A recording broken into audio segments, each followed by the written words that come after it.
Friends, నేను మీ mister Byreddy.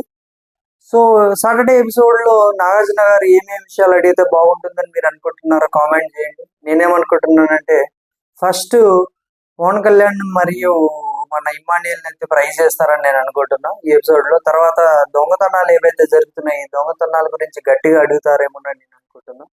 So దాని తర్వాత సంజన ఒక విషయం మాట్లాడుతుంది ఫ్లోరా గారితో. ఫ్లోరా గారు, వీకెండ్ నాగార్జున సార్ వస్తారు కదా, అరుస్తారు కదా, మీకేం భయం లేదంటే అరిస్తే అరవనియండి అని సంజన గారు ఏదైతే మాట అన్నారో ఇది టెలికాస్ట్ చేస్తారని నేను అనుకుంటున్నా. సో తర్వాత చూసుకున్నట్టయితే సంచాలకులుగా ఎవరైతే చేశారో వాళ్ళు చేసింది కరెక్టా, ఫెయిర్గా ఆడారా లేకపోతే అన్ఫెయిర్గా ఆడారా అనే దాని గురించి కూడా నాగార్జున గారు అడుగుతారని నేను అనుకుంటున్నా. తర్వాత సంజన ఎల్లో టీంకి వచ్చిన తర్వాత ఎందుకు అంత అన్ఫెయిర్ గా ఎల్లో టీమ్ ను ఓడిపోయేలాగా ఆడింది, ఎందుకు ఇమ్మాన్యుయల్ కు సపోర్ట్ చేసింది, తర్వాత భరణి ఎందుకు ఇమ్మాన్యుయల్ కు కెప్టెన్సీలో సపోర్ట్ చేయలేదు, ఇవన్నీ నాగార్జున గారు అడుగుతారని నేను అనుకుంటున్నా. మీరేమనుకుంటున్నారో కామెంట్ చేయండి. వీడియో నచ్చితే లైక్ చేయండి, కొత్తగా చూసే వాళ్ళు సబ్స్క్రైబ్ చేయండి. ఇంకా ఎక్కువ వీడియోస్ తీయడానికి నాకు ఇంకా మోటివేషనల్ గా ఉంటుంది అనమాట. థ్యాంక్ యూ ఫ్రెండ్స్, నేను మీ మిస్టర్ బైరెడ్డి.